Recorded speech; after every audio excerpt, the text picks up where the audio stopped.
Okay, so today in our session, we've got three people today. My name's Karen Shepherd. I'm a learning design manager at Italy, and we've also got Bev Coulter, who's a senior lecturer at the School of Chemical Engineering, and we've got Sherry Balcar, who's a learning designer from Italy, along for the session as well. I'm just going to sort this out so I can.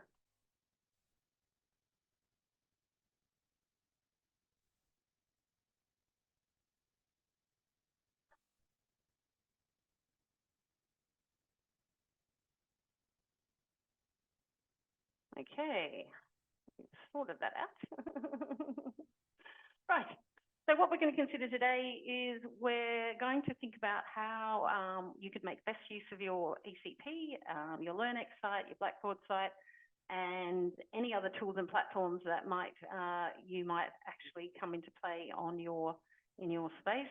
We're going to think about intentionally or purposefully designing your communication strategy and what that might look like for you. And we're going to think about your students' expectations and your expectations of them throughout the course or the life of your course.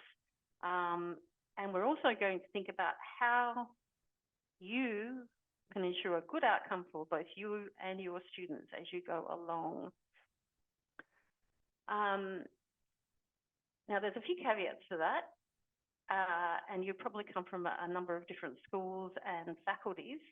So believe me, UQ is a very large space, and it has many, many different policies along the way. Well, it has single policies in the policy and policy library, but often those are interpreted in different ways across schools, degrees, and faculties. So you're always advised to take whatever we talk about here, but also check in with your own space. So this session will provide a range of ideas. Please think about how they will work for you.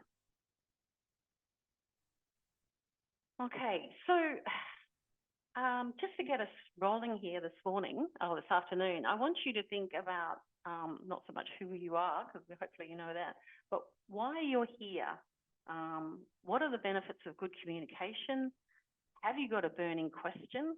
And is there something you specifically want to get out of this session? So can you jump into this Padlet link? And I've given you a QR code as well. Sherry's going to post that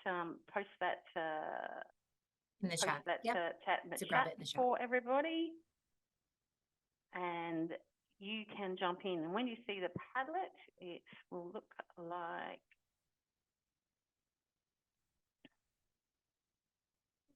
my Padlet. Okay. Okay, so hopefully you can see my Padlet here. We don't see your Padlet, Karen. You don't see my Padlet? No, you're still sharing your slides. Oh, sorry. Hang on a second. You share.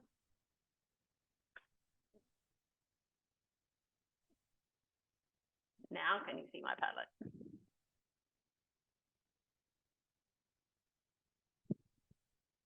We can see it. Excellent. Okay.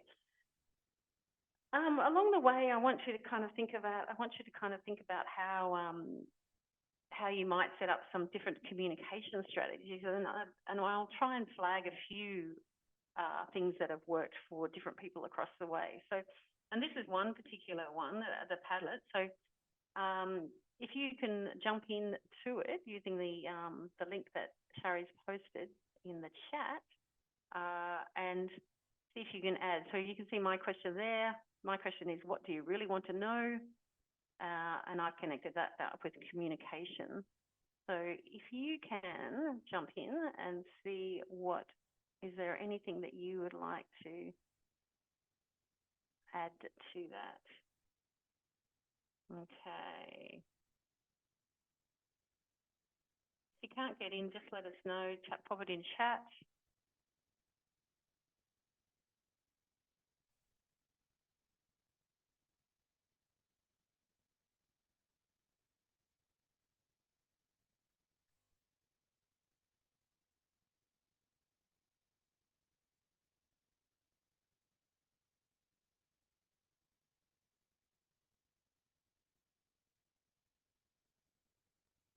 So Karen, can I just ask an example? So if I wanted to know when ECPs are due, I could type my name and type the question and link it to all things ECPs. Is that what you would do? Yes, please. Yes, yes. Okay.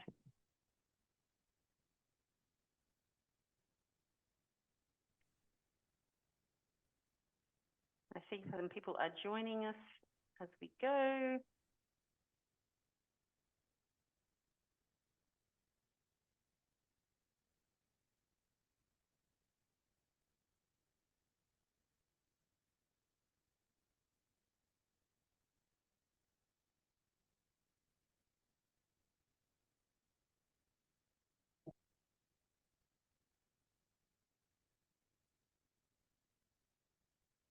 If you can't get into the Padlet, feel free to pop it into.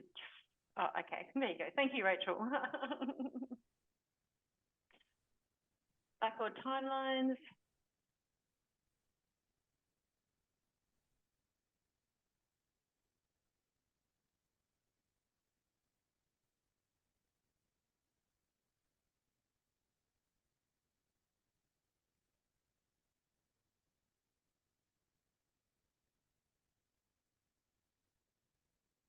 Okay, we've got a few people popping in now. Any to be better?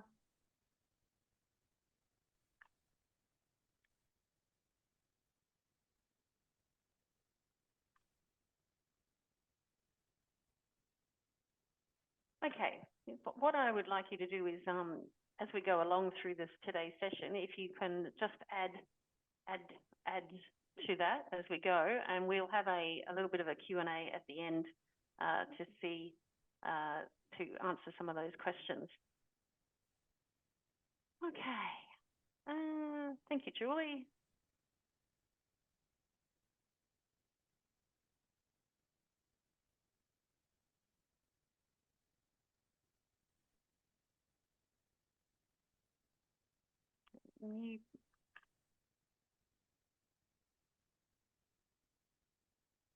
Okay, thank you for that. We'll keep on moving and get to the good stuff. Okay.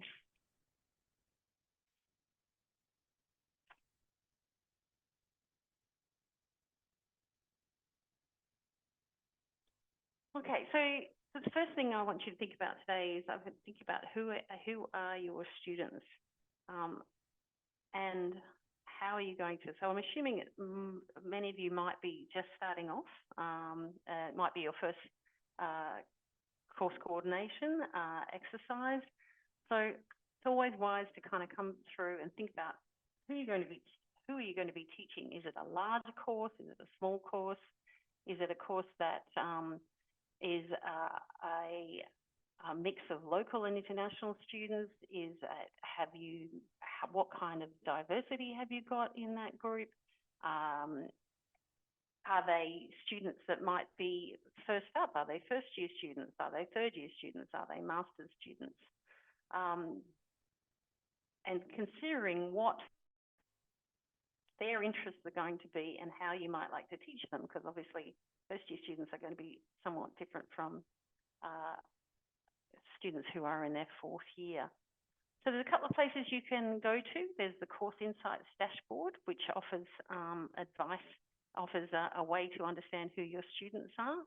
And I will give you this link at this PowerPoint after this session, so that you can look at these, explore these things on your own. So the dashboard offers a good way to find out who your students are. But I wanted to introduce Bev Coulter, who's actually a long time experienced, a very experienced course coordinator, and she also spends a lot of time working with her students in quite closely. She organises. Are you the first year coordinator, Bev, or? I'm the second year coordinator. Second year coordinator. So That's okay, so you spend a lot of time bringing those chemical engineer students along on the story. So I just wanted to ask you, what kinds of strategies do you use when you're thinking about your students? Yeah, look, I guess so. Yes, hello everyone. As Karen said, I'm a teaching focused academic in chemical engineering. I teach in our core chemical engineering courses, so typically 150 students in each course across second year, third year, and sometimes fourth year. So I guess at the start of the semester, I would go to Allocate and look at all my class lists and see who are in the tutorials that I'm running. I always bring up their student information, and I bring up typically their gender and their domestic international status. So I get a bit of a feel for, I mean, in our courses, they're just 1 year. So they're second years or third years. I like to know, yeah, whether international, domestic students, male, female. Maybe also we have in our school a number of majors that we run, 5 different majors. So in that Allocate information, you can see what sort of major the student might be in. So for chemical engineering, we've got 5 of those. So it's just sort of background information again. So for me, I guess that's the main thing. I as the advisor, I get to see a lot of these students during the semester and during the year. So I know many of them, but I think it's really just a matter of starting off with a bit of information. In my courses also, we do teamwork, so that's important. So when I form teams, I like to have diverse teams. So I think it's important to have a bit of information about the diversity up front. Yeah, look, I to be honest, I haven't used the dashboard a lot, the course insights dashboard, but I think that would be a really good idea too. I'll hand back to you, Karen. Okay, thanks, Bev. So there's a number of different ways that you might, there are also a selection of other spaces that you might like to explore. So possibly there's a set of feedback around the place. If you think about CCATs, you might not be new. You might also have a background in, or you might have already taught the course before. You might have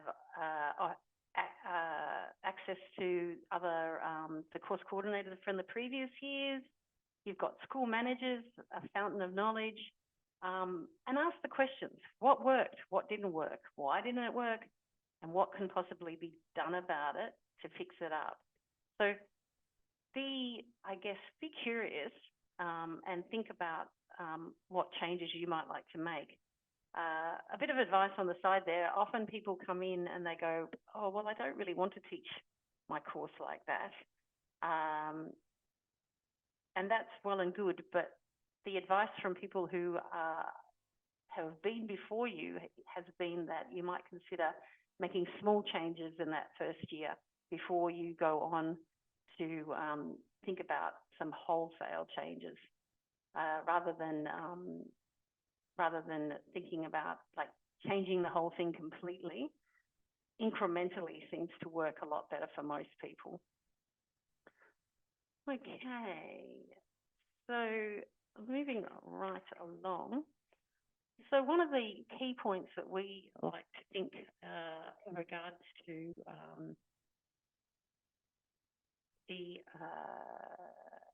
as you work through your course is to think about the ensuring consistency of communication in your communication with your students across the way. So just let me get back to my PowerPoint.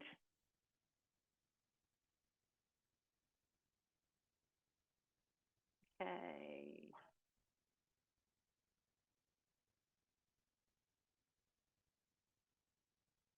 So you have an electronic course profile that you work with.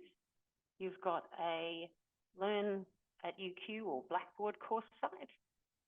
And you've got other places like Edge, a platform in edX, and other places like that. So my question to you is, which comes first? Which is the key mode of communication? Where's the first place that students go to?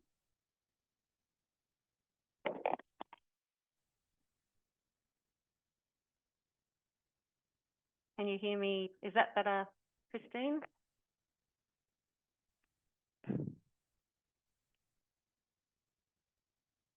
The very, very first place that people go to, the students go to.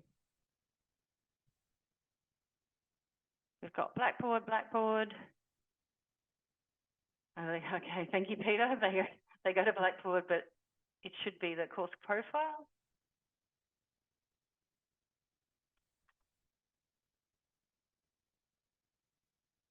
Okay.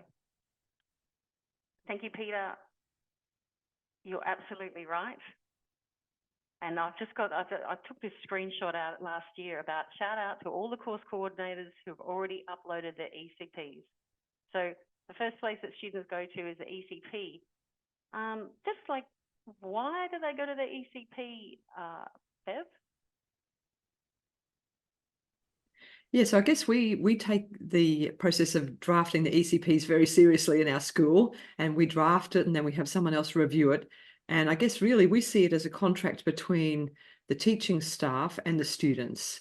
So it has all the information that the students will need about the types of learning activities, the assessment items, the due dates, and it really is like a contract. And it's very important, I guess, to make sure that the information is accurate and also that it is available. I think it's supposed to be the week before we start, so orientation week. So it's really the repository for all the information about the course that the students need to know. Thanks, Bev. So basically the course design policy sits in the PPL, and if you haven't found your way there, it's a good way to, well, could be a good way to put yourself to sleep at night. But it also offers you another opportunity. It offers you kind of insight into exactly why the course profile is, that, as Bev calls it, a contract between you and your students and the students and the university. So if you pop along, there's a website that talks about the details that you need to include in your course profile. And there's a template and that the acknowledgement that it is a single point of truth, okay? So now course profiles are possibly changing and moving into a new system, and that's slated for the beginning of semester 2, but not yet. So while that's going on, we're going to think about today how you might like to ensure that your course profile is very useful for you and for your students. There's an ECP, there's a link to organisation for them. So we're just going to go through a couple of suggestions around and a couple of hints around your ECP. Thinking about everything that you'll need to ensure good outcomes for your students and for your course team. Sure can, Lyd. We'll certainly add them to the chat site, but I will also share this PowerPoint so you'll be able to access that. Sarah's just finding them for you. So remembering that, so every course has an ECP, so 2 ECPs, 2 Blackboard sites. However, if you're teaching a master's program and say a second year program at the same time, course at the same time, you can request your Blackboard sites be merged. Don't forget it's a legal document, and it's also used for different universities in terms of RPL, so recognition of prior learning. Every student has access to the ECP, and you can access the ECP is accessed through your Blackboard site as well and sign it. Okay, so always a good idea to go through the ECP on your first contact with students. Keep a screen capture and think about other ways of highlighting the ECP. So when you start off, Bev, how do you manage that? Do you kind of point to it, or what does your first session look like? Yeah, so in my first session, which is often a lecture, I will pull out the important parts from the ECP and put that into my slides. So, for example, the learning objectives for the course, that's very important to say, well, in this course, we're going to be looking at these things, and by the end of the course, you should be able to do these outcomes. I put the assessment summary as well. So I have the table with the assessment summary, which I actually put on Blackboard as well. But I think that's always good to show that to the students in the first week. This is the format of your assessments. This is the due dates. This is what they're worth. And then maybe I have a description of the types of learning activities that we're going to do, whether that's a tutorial or a workshop or a prac. So the students are aware of what's coming up for the semester. So, and then I say for more details, please read the ECP. So it's really important to read the ECP. And I think also in the welcome message that we all send out in, week 1 or O week, the standard form has a message to read the ECP. So I think that's really good as well, just so that we're reinforcing that it's an important document and we'd like the students to read it. Nice, thank you. So the other important parts of this, and these are just kind of like helpful tips along the way. If you want a CCAT, that's a student experience of course and teaching, you need to make sure that if you're the course coordinator on your ECP, you're also listed as a lecturer underneath. Okay, so anybody that's lecturing and anybody that needs a CCAT, that's a student experience of course and teaching, then you will need to make sure that you are listed not only as the course coordinator, but also as a lecturer. You also might like to think about if you're going to put your tutors in there, are you going to put their emails in there as well? Or is the course coordinator's email going to be for everybody? And guest lecturers, while they can't get a CCAT, you can include them on them under the course profile. Okay, think about all the resources that the students are going to need. Don't assume that they know what they will need or that they will have it. The key point out of this one is that if students they will require a laptop, but there are means to provide that. So purchase arrangements and also borrowing from the library. So keep thinking about that. Thinking about the learning resources. Is there a standard school-wide section that's going to make a statement about that? Worth checking about this and discussing with your students. Other resources, do you need to go through what kinds of text that they're going to use? How are they going to access the readings? Is there anything that the students should expect to do? Making sure that you keep the course schedule or the timetable and one space is really important because you can actually can be quite difficult for students if you start changing the schedule on the Blackboard site and not somewhere else, and then they've got the ECP. So the ECP remains the single point of truth. Okay, don't forget that you'll need to talk about all the activities that the students are going to take part in, and are you having is it an internal and external study modes? This kind of thing can be discussed in the first lecture.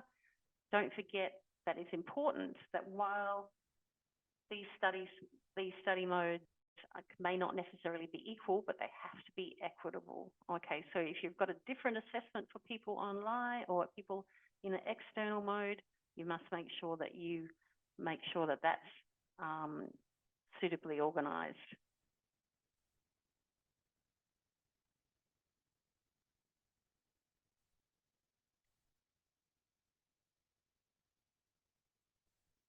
Think about your assessments.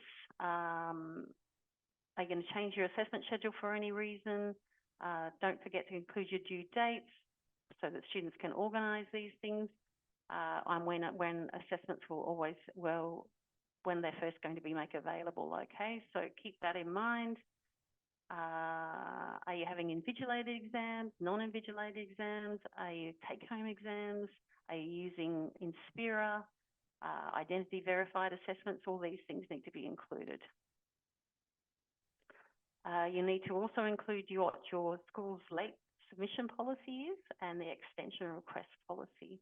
And you will note that you need to kind of tell students how they can apply for extensions. And you need to remember that you're not actually responsible for that. That's a school thing. And so you'll need to let the students know right from the beginning as to how how and when they can apply for an extension and where that happens. So that they should be able to find that online, and there's the information there that Shari was going to post in the space. Just a quick question around that, Bev.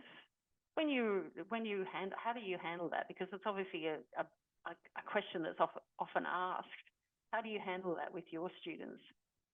So a request for A request for extensions and yeah. questions.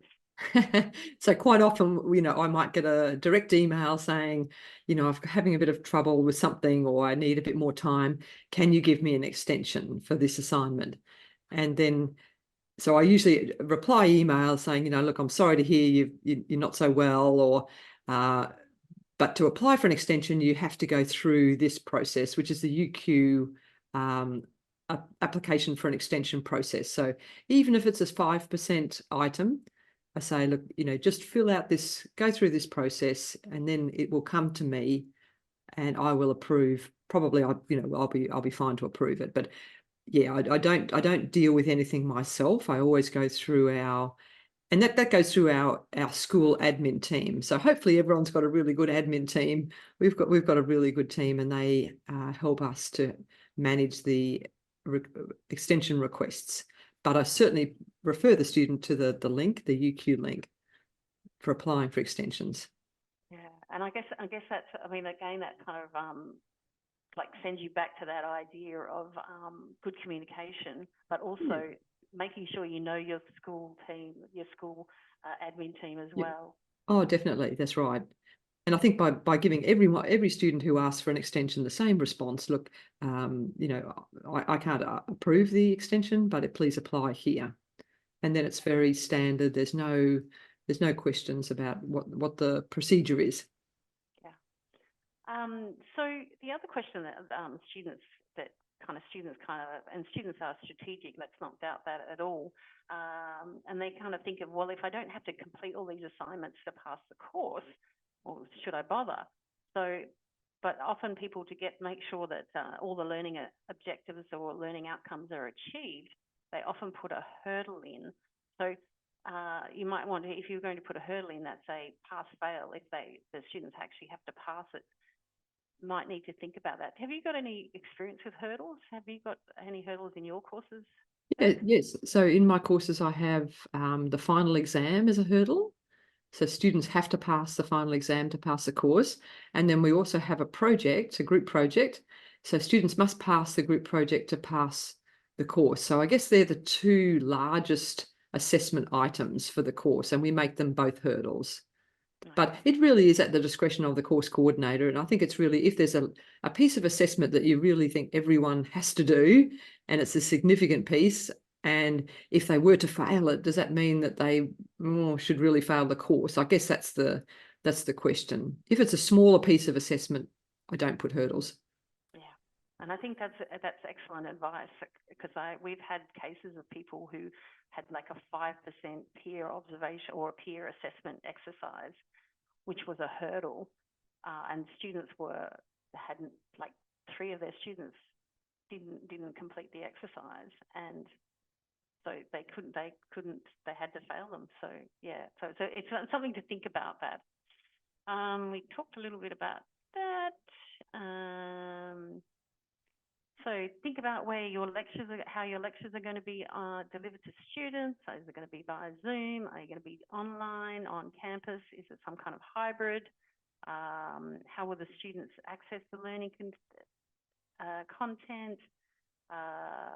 Think about maybe breaching copyright, and the library is a good place to go for that kind of information around copyright and recording online. So keep that in mind if that's something that you're going to do. Okay, so the current systems that exist in our learning spaces were updated in early 2021 in response to the fact that we were definitely sort of teaching in a hybrid mode. So often people were on campus, but they were mostly teaching to a cohort that was online. So when you go to, my advice here is making sure that you visit your room before you start teaching, understand the technology. We often know at the beginning of the year that some of the systems have been kind of either rebooted or not be rebooted, so it's worth making sure that you go in and check your learning space before you actually jump in there, before that actually your next start. So I guess the question here is, Bev, is that, so you've got your ECP, you've got your Blackboard, and you've got a multiple other set of platforms that you use in your course. So how do you manage that interaction? Yeah, so I guess the main one for us is, that I use is Blackboard. So that's really and I say to the students, that's where I'm going to put just about all the information. So the information about what's happening week by week, the lecture slides, the lecture recordings, the assessment items. Really, I direct everyone to Blackboard. So I think the main thing I find is if I keep that really clear and clean, my Blackboard site, I think that really helps the students. And so they know where they're at. I arrange mine sort of week by week. So I have a weekly announcement. I have my lecture material and tutorial materials week by week. So it's sort of very clear. We also use the Ed discussion platform in our courses in chemical engineering. So that's accessible via the Blackboard site. So once again, I say to the students, go to the Blackboard site, and if you have a question, you can put it up on Ed discussion, and we'll look at that and we'll answer those questions for you. And similarly for the ECP, I direct the students, go via the Blackboard site and you can see the ECP. So I think really, for me, Blackboard is my main platform that I encourage everyone to look at and to use these other sources, ECP or Ed discussion, via Blackboard. So what happens if, so you talked a little bit about this earlier about when a student comes to you about an extension. So what happens if a student comes to you, asks you about say for example, a question around assessment or things like that? So how do you manage that kind of individual communication with students? Yeah, look, I think sometimes students do want to send emails to you, and I think that's absolutely fine. So often I sort of I might say to the students, if you have some questions, you can catch me after the lecture or catch me after class. Before or after class works well for me. I don't think we like to be sort of have dozens and dozens of emails coming through our in tray. So I think that's always, I'm cautious not to encourage lots of emails, but if I get a few, that's fine. But if I get an email that might have general content or question that would be of interest to other students, I say, next time, please direct your question to the Ed platform, Ed discussion board, because it's probably useful for other students. And then, I can look at them all together. So I think that's something that's probably worth trying to encourage the students to post their questions on the Ed discussion board. Obviously, if it's a personal question or something that's related to just them and they'd rather do that via email, that's absolutely fine as well. And it's a matter of equity too, I guess, in some ways. Yeah, that's right. So exactly. And I think the Ed discussion board is very good for that, the information is available to everyone. And I think that's the best way to handle those general inquiries. If it's an individual or a personal inquiry, we can take that in person after class, or they can always arrange a meeting with me as well. So if I said, if you really want to discuss something, you can have a meeting with me. So please email me and we'll set up a time. So each week I would have a couple of hours, 2 or 3 hours set aside for student meetings. Okay, so nice. Thank you. So actually, I'm going to skip over that one for us now. So the other, as Bev was saying, your other space is your Learn at the UQ or Blackboard, depending on the Learn at UQ is the official term, but often people just call it Blackboard. So hang on, I've just asked you that one. Okay, so I'm just going to quickly trick through. Well, I'm just going to point to this set of slides. There is some UQ site design guidelines. Don't think about, go to them, have a look at them. They're about intentionally designing your Blackboard so that your students have better access and that they will be able to navigate the course. One of the key things that students often say is that I can't find my way around the Blackboard site because there's files here and files there. So think about intentionally designing your site so that your students and you are able to navigate it and use it, use it wisely. So does anybody, just want to pause here and just see, Shari, has there anybody got any questions in the chat around what's been happening so far? Or is there No, anything nothing on in the chat. Blackboard? Is there anything on the, Padlet that kind of pertains to Blackboard sites or? Quick look. Don't see anything on the Padlet either. Advice, somebody's looking for some advice sharing about what I should prepare for Blackboard. What you should prepare for Blackboard? Yeah, maybe you need to unpack that a little bit more. Yeah, so who was looking for advice? Can you just jump in, unmute and...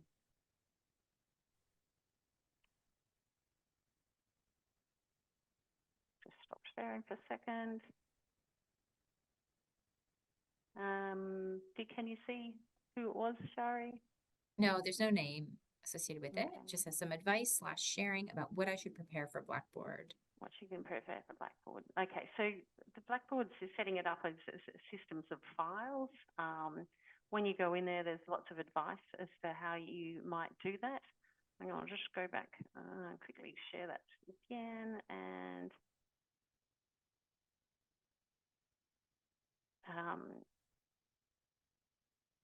okay, so, and I'm really not going to go on about these, but there are many different sets of advice in the e-learning site that tells you talks you through how you're going to set it up and what works for you and your students. So you can keep going through. It's very nicely set up and it'll give you details, as you can see along here, how to set this up. And as I said, I'm not going to talk you through it. I'm just going to let you go in there at a later date and you can find all this information along the way. And I forgot about these links that have these little zoom ins.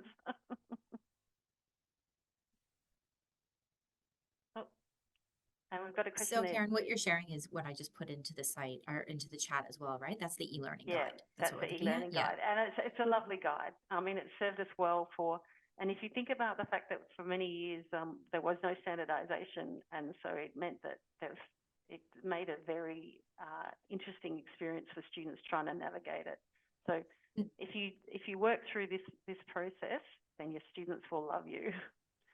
There's another question in the chat. It's probably a question for Bev, I imagine. Yeah. There's a question that says, do you publish all content week by week, or is it better to have all materials online at the beginning of semester? Yeah, well, I prefer to go week by week or module by module. So, for example, if we've got a module that might last 2 or 3 weeks, I might put the learning resources up for that module. But I think if it's all up at the start of semester, it can be a little bit daunting for students and not particularly motivating. That's just my feeling. So I quite like the week by week or sometimes material for 2 weeks. Okay, so that they kind of have that. Do you use Learning Pathway? I don't. Some of my colleagues do. I'm sure it's a good tool to use as well, but I haven't. Yeah. So the Learning Pathway sits at the top of the Blackboard site, and it tracks like week by week with links into different parts of Blackboard. And you can link it across to other things and resources and all sorts of things like that, can't you? Yes. Yes. Yeah. And look, I do think the students like the week by week. This is what we're doing this week. This is what we're going to learn. I think it really helps them to see where they're at, keep up to speed. Okay, so I guess what we've been talking about over this last little while is, I mean, Blackboard is a mode of communication, ECP is a way of communication. And so my question is, and this is where we came in with the title, is how much is enough? The students to you, you to your students, and thinking about how it is about managing expectations around what are your expectations and what are the students' expectations. Can you, now that's talking about, you mentioned using, and you've talked a little bit about before about a discussion board. Do you have and you talked about setting up expectations around the students. Do you actually have something like I mean, we've got some examples here of how do students communicate with you, or how do you communicate with the students? Have you got any recommendations? We've got a few here, but what works for you, Bev? Yeah, so I guess once again at the start of semester, in probably the first lecture, I would say this is the expectations of us in terms of the teachers, from you, the students, in terms of communication, how we'd like that, and similarly, then we also have, this is what we will deliver, I guess, or aim to deliver in the course. But I think, I guess I'm not too prescriptive. I guess I'm tried to sort of say, look, we will be available to help you, and we will. But I think in terms of the outgoing communication from me to the students, I guess probably one of the key messages I'd say is try and make it as clear as possible. And my announcements, for example, I have a weekly announcement up on Blackboard. I make that fairly brief, or as brief as I can, with all the information, but very clear. So what I'm trying to avoid is having lots of questions coming back saying, oh, what did you mean by this? Or can you explain that? So I think spending a little bit of time to make your messaging and your communication very clear saves you time, because no one wants to get bombarded with emails with points of clarification, because I think that's maybe a symptom that your communication is not very clear, not very direct. So I find students really respond nicely to a very clear, this is what we're doing this week, or if I do it the week before, and this is what you need to do in preparation, and just make it, as I said, very clear and simply. And similarly for the assessment items, this is what we're doing, this is what the brief is. So I think clear, concise communication is really important. And I think we do it up front at the start of semester, but I think we've got to keep on repeating those messages as we go through. So, and that repetition obviously helps. Yep. Yes. Okay. So, I've heard of people have a regular Monday morning announcement. Do you do it randomly, or is it sort of like, have you got a set time? Yeah, I usually do it the same day, probably Monday morning. If we have an early morning tutorial on Monday morning, I might send out the message on Friday afternoon to say, look, in preparation for next week, this is what we're doing, this is what you need to do. So barring an 8 o'clock Monday morning tutorial, I would typically send it on a Monday saying, this is what we're doing this week.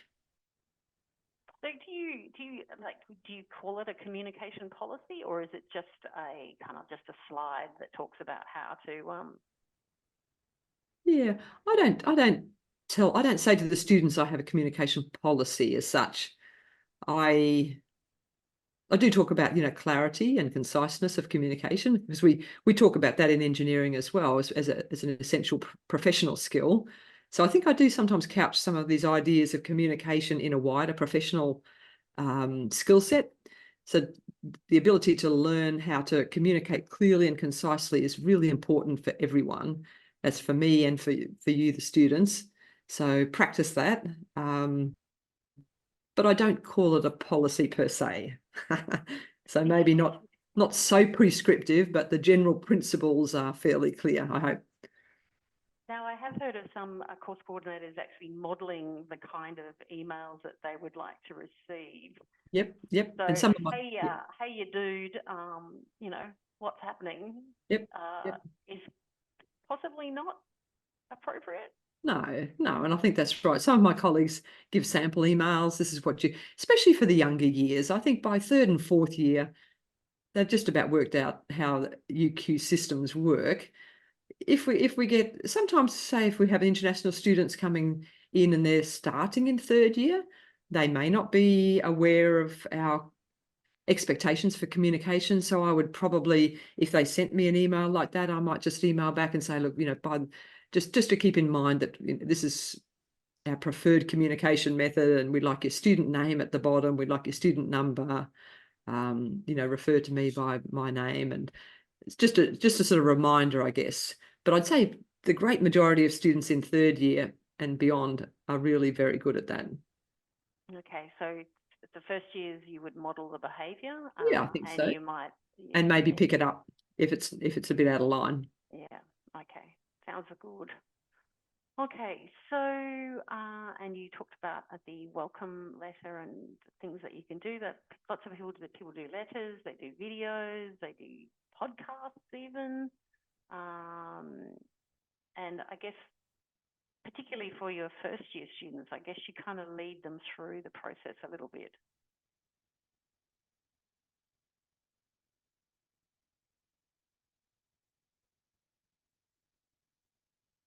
Sorry, was that a question for me again? Sorry, yes, it is. I'm just thinking, Yeah. I'm just thinking about going back to the, like we talked about who are your students, and I was Yeah. thinking about that kind of concept of that communication, just setting it up quite carefully, because, students coming from all sorts of places from when they first arrive in the first year. So, yeah, I was just thinking about And look, that. I think a welcome message or video is great. I would make the point that lots of people do things differently, like different teachers do things differently. And I think that's part of finding your own style and what you feel comfortable with as a teacher.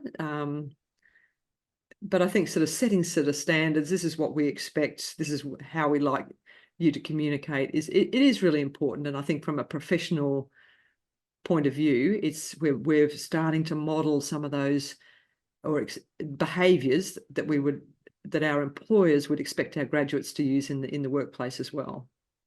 So I like that connection. And it sounds, and particularly I know in engineering there is like a deep connection with industry. Oh, definitely, yeah. And it's, and I think we're definitely training our students for the workplace. So I would often say, well, look, when I communicate with people in the workplace, this is when I was working in industry, this is what I'd had to do. So I think this is part of, we're learning those skills now. Okay, so sorry, I've just plugged my computer in and it's just had a little conniption. So just so while I find my way back to my slides, can you just talk to me a little bit about what actually works for you, Bev? Now we've combined a bunch of things, and I've just jumped ahead a few slides. Here we go. So, Bev, in your combination, kind of if I asked you to sum up the kinds of things that works for you along the way, and there's quite a few recommendations that you've made and I've made. How would if I was going to ask you to summarise it all, can you kind of put that together for me? Yeah, maybe we could go to that next slide that had the 4 tiles. Sure. I mean, yeah, thank you. Yeah. And you could even put them, yeah, thank you. That would be great. Yeah. So I guess these are some notes that that I pulled together for a session we had in our school in 2021. Just some of the tips that I'm coordinating, because I think I would argue that the skills you need as a coordinator are a bit different to the skills you need as a teacher. They're not completely different, but I think you've got the teaching skills, and then on top of that, you've got the coordination skills, which I think are really important. And to keep your course running well throughout the semester, it does take a lot of sort of organisation and focus. So I guess if we have a quick look at some of these student interactions, respectful, friendly manner, sort of clear, regular communication via weekly announcements, timely feedback for assessments. I don't know if we need to go through all of these points because it'd probably take too long, but I think it's getting back to that idea of making the communication clear and concise with the students. The last point there, the human approach, using names of students where you can. I can't remember everyone's names. If we've got a class of 150, I just can't, but I will definitely use names when I can, and maybe introducing humour as well where it's appropriate. I think the other thing for the coordinators is the teaching team. So most of us will have tutors working with us, and to manage that team of tutors so that they can be, your really great help. And there's nothing like a really good tutor team to lift the whole course. And I think our students really appreciate that. And I think valuing the tutors is really important. Having check-ins with them along the way. Sometimes we have a coffee meeting, maybe mid-semester, at the end of semester. So sorry, before I was just thinking about tutors and Yep. the importance of kind of, because they are often your first, really, they're often the ones that the students recognise or remember, or Definitely. they're the face of your course often, really. Yep. Oh, definitely. And because they're often have done the course maybe themselves, or they're close in age to the students really appreciate good tutors.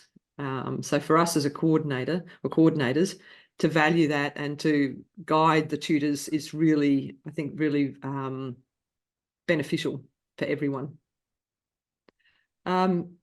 Maybe the course content, I think probably not necessarily to go through that at the moment, but once again, clear, simple explanation of key concepts.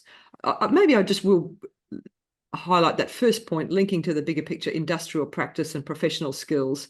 I think that really helps with the students' motivation if we say we're doing this, because when you go out to work as an engineer in the field or in industry, you will need these skills. So we really have to practice them now and develop them here while we're at university. So I think that really helps. I like to bring in guest lectures to bring out that outside perspective. So it's not just me talking, it's kind of, this is what we think is important, and that's backed up by some of our other partners. And then maybe just a little bit about assessment, which I guess is the domain of the course coordinator. I think this is a really tough one. Getting this right, it's hard. Is it fair? Is it clear? Is it testing all the learning outcomes that we want to develop? Is it interesting? That would be really nice if all our assessment can be actually interesting as well.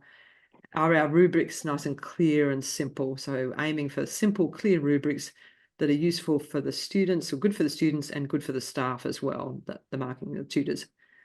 And then, the briefs up on Blackboard. Once again, I guess there is a bit of a theme here of clear, consistent communication. So it's up on Blackboard. We know the students know what they have to do, and it's clear. And if there's anything that's unclear, and that often happens, you sort of put something up and you think, oh, that's not very clear. Students might ask, and if there's a few questions, I'll then just put a clarifying comment, or just to make sure that everyone's, I might need to clarify a point I've made.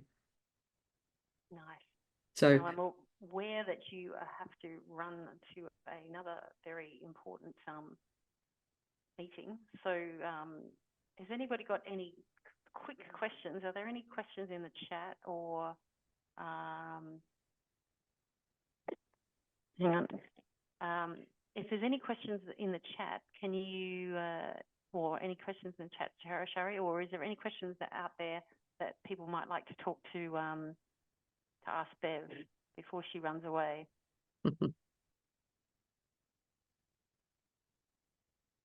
So from Peter, do I try and keep a single mode of communication?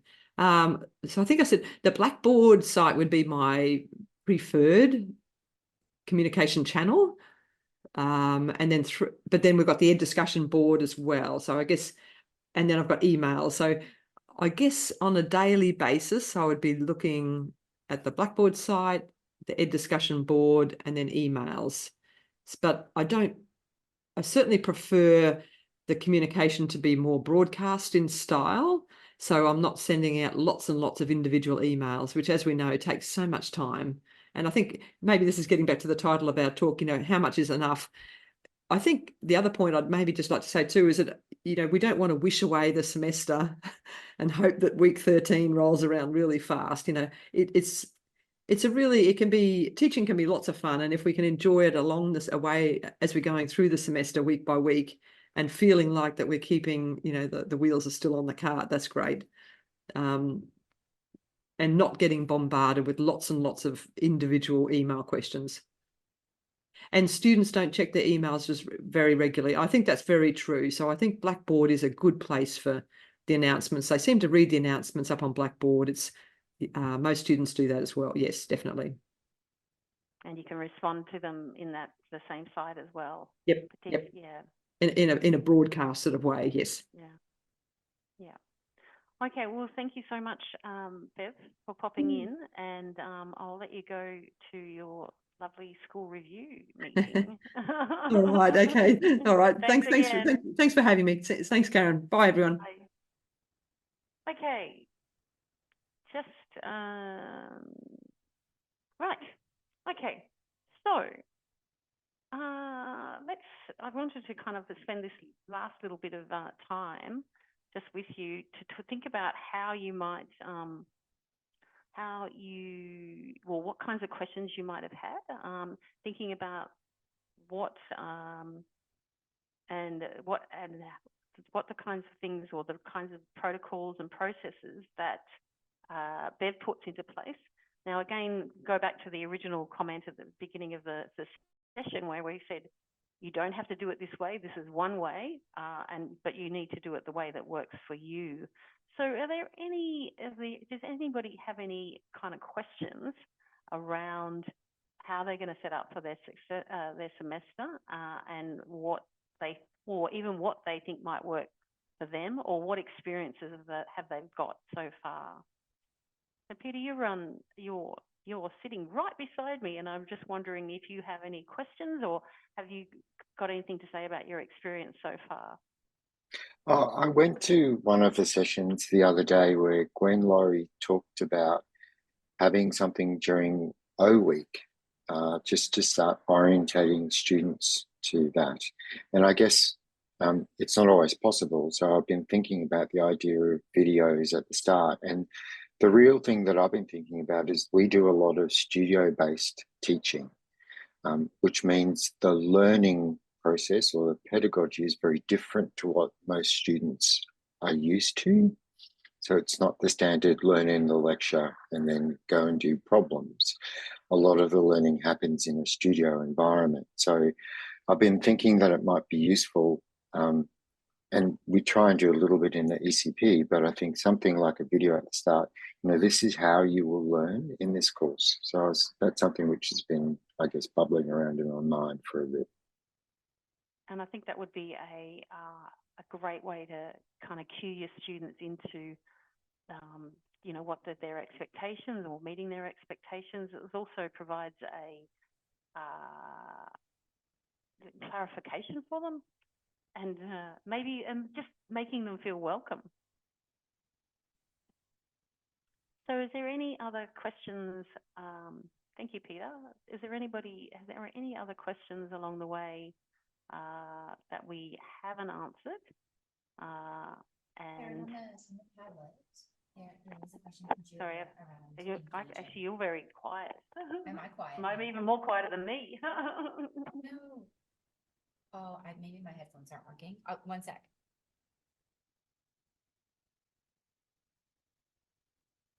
Do you want to share the Padlet?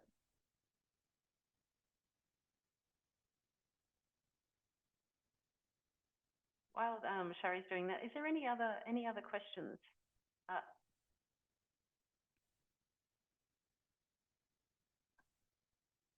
Hang on a second. I'll just find that. Do you want to share that Padlet for me, Shari? My screens have...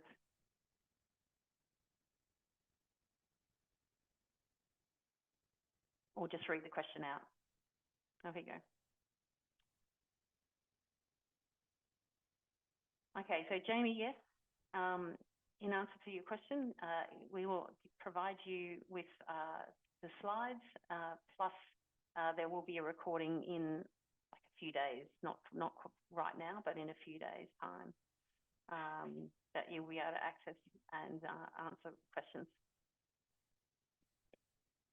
Now we've still got another 16 minutes, but is there anybody that wants to stay online, jump in, offer a, Julia asked how she can engage her students better. If you're asking that question, so I'm here in this little Zoom, and I'm looking at a group of tiles, and I get the picture. It's actually really hard if there's nobody there in the room, or it's very hard to see people's faces. In terms of engaging them better, I mean, I think, is it Julia, is it face-to-face? Are you face-to-face in a lecture circumstances? Where are you? There you are. Hello, Julia. Yeah, face-to-face classes, but I meant generally because in my experience, like it's my first semester coordinating, but I've been teaching for a couple of years. During mid-semester, a lot of students just stop engaging with content, stop attending classes, don't check their emails. And then in the end, of course, they have all these problems like, I didn't know what to do. Why did I fail? What can I do in week 13 because I had problem with my team and no one participated during semester. Okay, so there's a number of different ways you can try.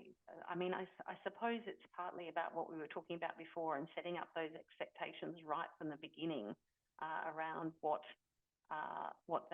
you're expecting them to do to pass, I suppose.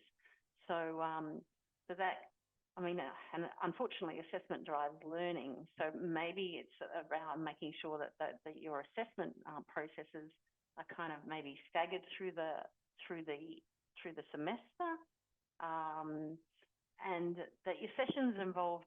There's a lot of active learning tools that you can use, quizzes, polls, and within the email, within the PowerPoint session, there's a number of different links to the e-learning site that talks about active learning engagement opportunities.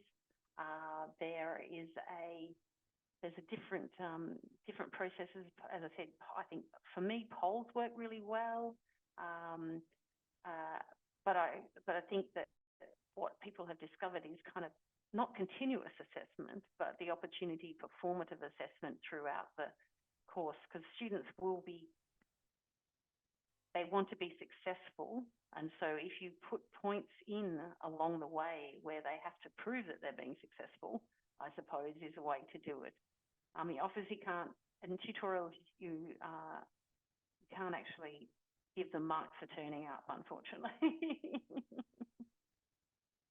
But there's a group of, as I said, try some of those links in the PowerPoint, and they will take you to different modes and different ways to think about keeping your students engaged. Is there anybody in the group that's got any hot tips that they have kind of used over the years or just recently? I don't know that this is a hot tip, kind of two things, but is it okay for us to accept that there will always be a small proportion of students who just won't engage? And maybe, like, for example, I was using the Course Insights tool, checking for people who hadn't been in for a period of time and emailing some students just to, are you okay? Is everything going okay? Is there anything I can help you with? But even when you do that sort of stuff, there always seems to be a small proportion who will just not engage. Maybe not until week 13 or something like that. Is that okay? Like, you do what you can, but there's always going to be a proportion. I think you have to, accepting that, I think is probably how much is enough in answer to your question, that kind of acceptance is that you won't be able to follow them through. Everybody's over 18. We are dealing with people who are, involved and enrolling. So I think in that respect that there's a sense of responsibility, I suppose. And we talked earlier about setting up expectations, and that's, that students will engage with you as part of the process, I think is part of that exercise. So yes, sometimes you have to say, Yes, I've done enough. One thing as a tip, which I found kind of was useful and helped across the semester, was I would set up a time where people could just come and chat with me. And often that wouldn't be in my office, that would be somewhere on campus where they could just, for example, I will be at the coffee shop at this time. If you want to talk about anything, just come and say hello. And that worked. Initially in the start of semester, it wasn't kind of super popular, but certainly towards the end of semester, a lot of people came, and some people would just come to just listen to what other questions people asked. And I think you're right that that kind of availability, I think, is part of that process. You're setting up almost like a social contract, I suppose, where you give them the opportunity, and if they don't come, but the ones that came, I probably obviously learnt a lot. Can you talk a little bit more about how you use, like, the Course Insights facility allows you to filter across your students, the ones that are, so for example, if you get out an assignment and you had a whole bunch of people who got 7s, you can email them and say, congratulations, you nailed that assignment. But you can also say the people who got 4s or 3s, you can also say, hey, I noticed you weren't that successful. What can we do to help? Or here's some places you can go to help. So did you obviously use that, Peter? Yeah, I didn't do that, but certainly I was watching for people who were starting to not engage with Blackboard in particular. But at the start of the semester, I used, I guess, just the statistics to say, who are we as a group? We're a mixture of these different types of people, and we're coming from here and all that sort of stuff, which I think was a good acknowledgement that people saw that I was, I guess, recognizing them in the cohort. And it was something that I guess I tried to really tap into as much as possible, because I was looking for people with different perspectives to talk about things, and it opened up discussion quite a bit, because part of what we did in the course was actually talk about the ethical responsibility of technology designers and developers and that sort of stuff. And so it was useful to have that. But also part of that was getting them, when they were designing technology, to think about, they're designing for a very different, I guess, more broad population, rather than someone who sat within their own experience. But I think that the thing that was most useful was, as I saw people not engaging for a period of time, that email to them, that was really, I tried to keep it as a very simple approach, as in, are you okay? Not a, you haven't been engaging kind of thing. It's like, is everything okay? Is there something I can help you with? And from that, there were 3 students I can think of where things weren't okay, but I was able to kind of help them, bring them back in to the course. And I felt that was quite useful. Okay. So what you're saying, you were able to tap into that kind of the wall that exists, often in an online situation, or and gave them a space to have a voice, I suppose. Yeah, definitely. And a way that they felt that it was okay to communicate with me if they were having issues, because, life happens. And so I think sometimes you've got to, we're not counsellors, but we can refer. Maybe you need to talk to student services, maybe you need to go here, but also maybe you need to apply for an extension now, because this is going on in the lab. Yeah. And so, as you say, there are many, many services across, and don't underestimate the fact that your students might not know about the different services that are available around the place. And you talked about going to student advisors. We talked earlier about seeking extensions. That possibly, if people do get into trouble or do get behind, that they need to put their hand up and go, hey, I'm struggling here, type thing. So, and that's the thing that you, as a course coordinator, can kind of send them to different places. Okay, there's student advisors, there are different spaces. Hang on, just off the top of my head, we can go to the ones that provide services like, teaching essays and things like that. But there's also the ones that kind of deal with it if there's other issues in work-life balance and things around the place. Yeah, very much so. The other thing I did, on a regular basis was, in fact, it was every week. So I would turn up to my lecture 10 to 15 minutes early. And quite often the students are sitting around outside and just going and sitting with them, you know, how are you going, that sort of stuff. It really changed the atmosphere a bit, I think, where they felt it was okay to ask questions and it was okay to talk about things. Okay. So I think, you know, like you're talking about making yourself accessible and not hiding behind the lectern or standing behind the lectern. So thank you.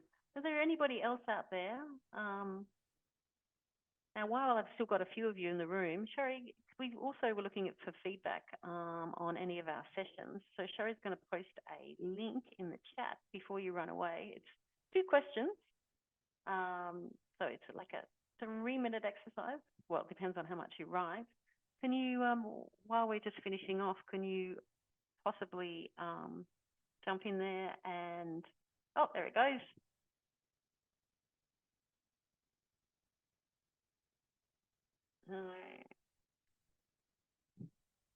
So you can all see that on your screen. I don't see it on my screen because I've launched it. Yeah, there should be 2 questions there. So if you have take a minute and answer those 2 questions, that's really helpful for us going forward. I've seen Karen do a few of these sessions, and every year it evolves a little, you know, trying to take an account of what's going on in the university and the changes, and, you know, it's constantly shifting. And as we get more information and more systems, you know, we didn't have Course Insights a few years ago, and, you know, it's always changing. So yeah, take a second. That would be great. And while you're filling out that, is there any other questions or ideas that you want to promote, or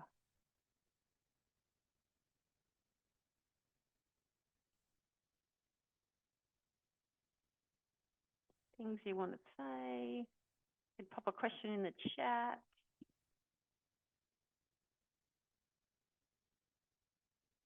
Okay, well, I won't hold you up for any longer. Thank you very much for jumping in and talking to us this afternoon. Good luck with, don't forget, there's lots of spaces that you can go to, and there's the link at the end of the PowerPoint. There's a group of a whole bunch of links that you can go to set yourself up, and hopefully you will have a great semester. You can book an appointment where you can spend an hour with a learning designer, with an e-learning designer. If you want support setting up your Blackboard sites, if you want support setting up your ECPs, there is a space where you can book into that, and you can spend an hour with somebody, and then book another appointment the week afterwards. So there is a lot of generosity. There's a lot of spaces there that you can check in with us. Don't forget, or just email italy@uq.edu.au, and somebody will get back to you. So if there's no more questions or problems, okay, we'll leave you. Have a great day, and thanks for popping in.